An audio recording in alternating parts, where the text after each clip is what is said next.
আসসালামু আলাইকুম ভিউয়ার্স, এই মুহূর্তে ব্রেকিং বিষয় নিয়ে হাজির হলাম। এবার মার্কিন যুক্তরাষ্ট্র তার নীতি থেকে এক চুল পরিমাণ সরেনি, অর্থাৎ র্যাবের উপর যে নিষেধাজ্ঞা দেওয়া হয়েছিল সেই নিষেধাজ্ঞা এখনো বাহাল থাকবে, এমনটা জানিয়েছে এই মার্কিন প্রতিনিধি। সবচেয়ে অবাক বিষয়, যুক্তরাষ্ট্রে নিযুক্ত বিএনপির যে প্রতিনিধি তিনি কিন্তু সরাসরি এমন প্রশ্ন করেছিলেন, তার জবাবে আরো কি কি বিষয় উঠে আসলো এবং ডোনাল্ড লু যে এই দেশে আসলো তা নিয়েও কি তথ্য দিলেন তা এক্সক্লুসিভ তথ্য জানতে পারবেন।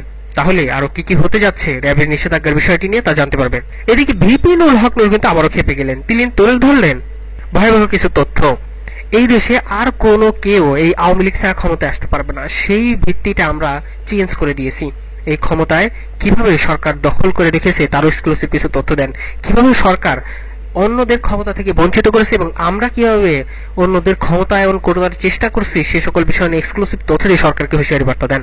আরো কি কি তথ্য দেন জানতে পারবেন এবং সব শেষে যে আরো তথ্য জানতে পারবেন, বিএনপির এই মহাসচিব মির্জা ফখরুল ইসলাম আলমগীর বলেছেন আগামী জাতীয় নির্বাচনকে কেন্দ্র করে ক্ষমতাসীন আওয়ামী লীগ সরকার ও তার নানামুখী আন্তর্জাতিক চাপ বাড়ছে এবং বিএনপি কিভাবে এই চাপকে আরো বাড়াতে পারে সে সকল বিষয় নিয়ে কি তথ্য দিলেন সেটাও জানতে পারবেন। এত বড় শিরোনাম এবার বিস্তারিত চলুন মূল বিষয় এবার জেনে নেই আমরা যে মার্কিন যুক্তরাষ্ট্র থেকে যে ডোনাল্ড লু এসেছিলেন সে বিষয়টি নিয়ে এবার কথা হয়েছে খোদ মার্কিন যুক্তরাষ্ট্রে এবং মার্কিন যুক্তরাষ্ট্রের প্রতিনিধির কাছে জানতে চাওয়া হয়। বিএনপির প্রতিনিধি বলেন যে বাংলাদেশে বলা হচ্ছে র্যাবের নিষেধাজ্ঞা তুলে নেবে যুক্তরাষ্ট্র, এটা কতটুকু যুক্তিযুক্ত। চলুন এই বিষয়ে কি তথ্য জানতে তথ্য পাওয়া গেছে সেটা দেখে নিই।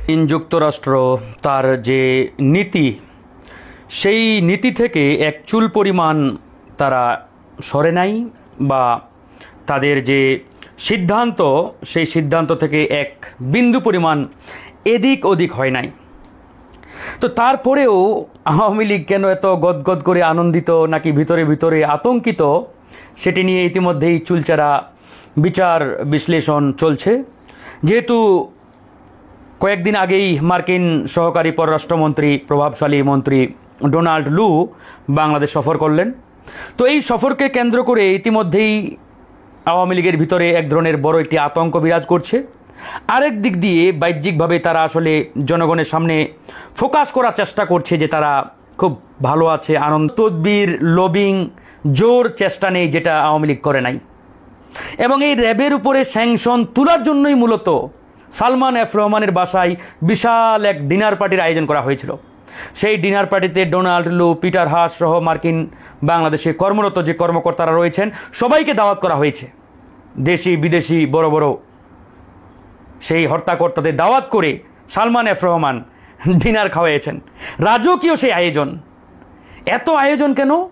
শুধুমাত্র মার্কিন যুক্তরাষ্ট্রের মনটা একটু দখল করার জন্য এবং ওরা যাতে র্যাবের উপরে যে নিষেধাজ্ঞা দিয়েছে সেই নিষেধাজ্ঞাটা যাতে প্রত্যাহার করে। তো যাই হোক, গত পরশুদিন ডিনার পার্টির আয়োজন করলেন। গতকাল ডোনাল্ড লু বাংলাদেশ ত্যাগ করে আমেরিকায় উড়াল দিলেন। আর আজকে মার্কিন যুক্তরাষ্ট্রের মুখপাত্র অর্থাৎ মার্কিন প্রেসিডেন্টের মুখপাত্র আজকে স্টেটমেন্ট দিয়েছেন ইতিমধ্যেই তিনি, যে বাংলাদেশের উপরে অর্থাৎ র্যাবের উপরে যে নিষেধাজ্ঞা দিয়েছে আমেরিকা সেই নিষেধাজ্ঞা প্রত্যাহার করা হচ্ছে না, অর্থাৎ এই স্যাংশন বহাল থাকবে। তাহলে এবার আপনারাই বলুন ভিতরে ভিতরে আলোচনা কি হয়েছে আর বাইরে বাইরে মিডিয়ায় কি প্রচার করে আওয়ামী লীগ। আপনি যদি এই মিডিয়ার কথা শুনে হতাশায় ভোগেন, মিডিয়ার কথা শুনে টেনশনে পড়ে যান তাহলে কিন্তু হবে না। কারণ বাংলাদেশের মিডিয়া সেটাই প্রচার করে যেটা আওয়ামী লীগ থেকে প্রেসক্রাইবড করা হয়। এদিকে ভিপি নুরুল হক নূর তথ্য প্রকাশ করেছেন যে আওয়ামী লীগ সারা জীবন ক্ষমতায় যদি থাকে তাহলে আওয়ামী লীগই ক্ষমতায় আসবে, বাহিরের কোনো বা বিরোধী দল বা অন্য কোনো দল কখনোই কোনো একটা আসনও পাবে না, এমন দাবি করে বসেন। আর কি কি তথ্য দেন চলুন তার বক্তব্যের মধ্যে কিছু আভাসও পাওয়া যায়। এখন গণ অধিকার পরিষদ আহ্বান আছে যে এই দুর্বৃত্তায়িত রাজনীতির শিকড় উন্মোচন করে ফেলতে হবে। এই যে আমাদের দেশে বুড়া রাজনীতির আপনার ওল্ড জেনারেশন করাপ্টেড রাজনীতি, তারা শূন্য থেকে হিরো থেকে জিরো হয়েছে, শূন্য থেকে 1000 কোটি টাকার মালিক হয়েছে, টাকা পয়সা কামাইছে, তারা এমপি হয়েছে, ছেলে মেয়ে এমপি মন্ত্রী হয়েছে, নাতিপুতি বানাইতেছে, আম জনতাকে রাজনীতিতে আসার কোনো জায়গা করে দিচ্ছে না। এই কারণে আমরা এই রাজনীতিকে উল্টে ফেলা দিতে, এই রাজনীতি একটা বড় পরিবর্তন করতেছে। এই দেশে যদি ভোটের পরিবেশ থাকতো আপনি বুঝতেন যে আব্দুর রহমান ভাইকে আমরা গাজীপুর থেকে এই কাউন্সিলর পদে কিংবা মেয়র পদে কিংবা এমপি পদে দাঁড় করাই দিলে আপনারা বুঝতেন যে শ্রমিক অধিকার পরিষদকে কিংবা গণ অধিকার পরিষদকে মানুষ কতটুকু সমর্থন করে?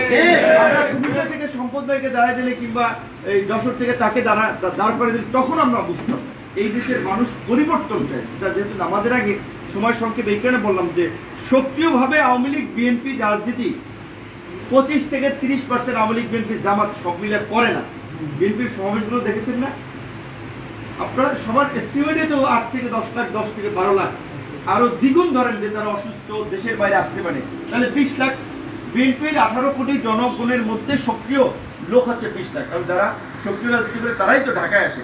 তারপর আবার সে আসছে তার চাচতো ভাই, আরে আসো ভাই ঢাকা এলাকায় ধরে মনে নিয়েছে এইভাবে।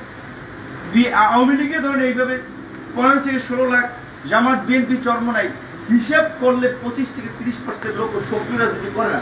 তাহলে আর 70 ভাগ মানুষ রাজনীতি করে, তারা সুইং ভোটার।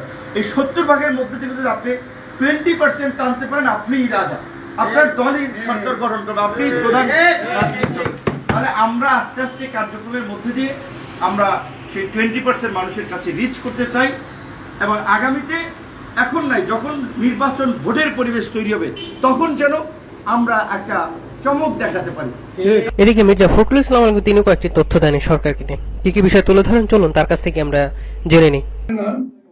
এই দিন এই দেশের আরেকজন মহান নেতা, যে এই ভূখণ্ডের মানুষের স্বাধীনতার জন্য, তাদের কল্যাণের জন্য, তাদের মুক্তির জন্য দীর্ঘ সংগ্রাম করেছেন।